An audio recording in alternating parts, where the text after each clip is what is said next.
My name is Barbara Elistad. I'm the editor-publisher of the Mesquite Citizen Journal. And as most of you know, I'm the source of much of the articles that have been written in the last few weeks about the OPD rate hike. I would first like to say that I personally, and most of the people that I know, have no concern or problem with the employees of the power district. We think they are very fine workers. They do a great job, and we appreciate them.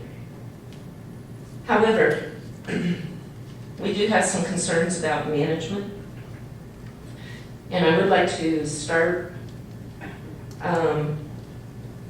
with the rate study. The slide presentation that you have on the website indicates that you did the rate study in October 2011. Is that correct? I believe so. Okay.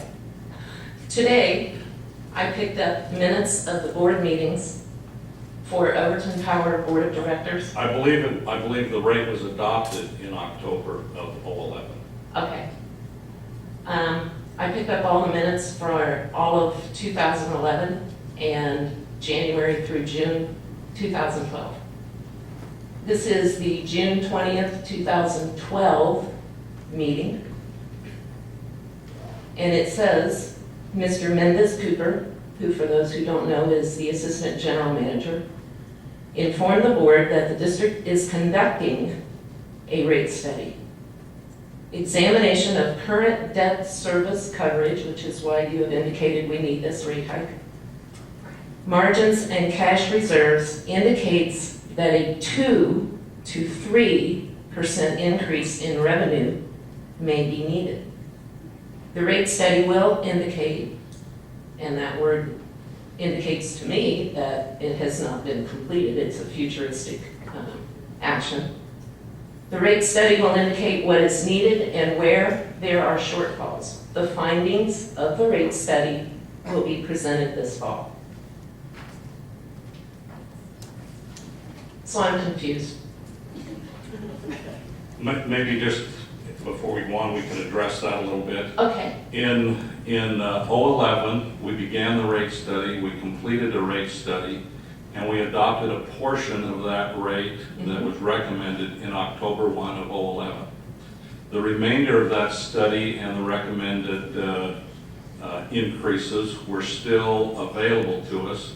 We began in June and July to update those numbers. We informed the board that we were going to take another look at that rate study and see what was involved in updating those numbers. And that's the document we're dealing with now with the updated numbers.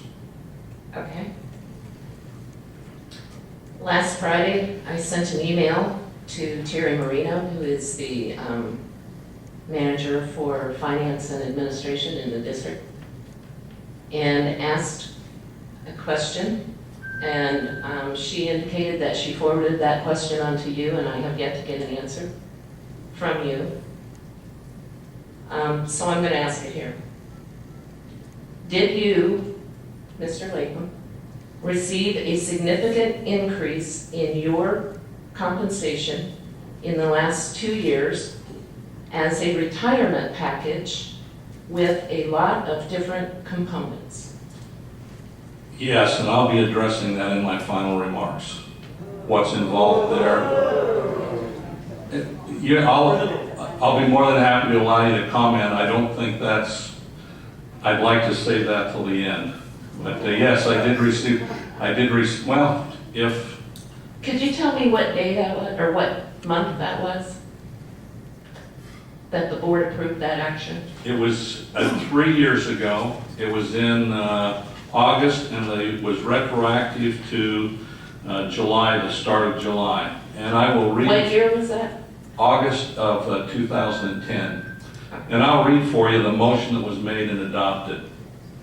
A motion was made and approved to change the salary and benefits of the general manager as an incentive to delay retirement until the final pay period of July 2013. In exchange for the pay raise identified on the pay advice, Mr. Latham will return to Overton Power District 300 hours of vacation and 360 hours of sick leave, and relinquish sick leave, retirement, and vacation retirement claims identified in district policies. And should a major medical event occur, in Mr. Latham's life during the next 3 years, the board will reconsider this motion. The pay advice for Mr. Latham starting July 1 shall be $200,000. Where did that number come from?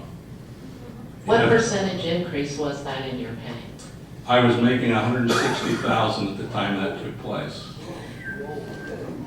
I had approached the board with the information that general managers of public utilities, what they make on an average nationwide, and I asked them to take me to that level. The board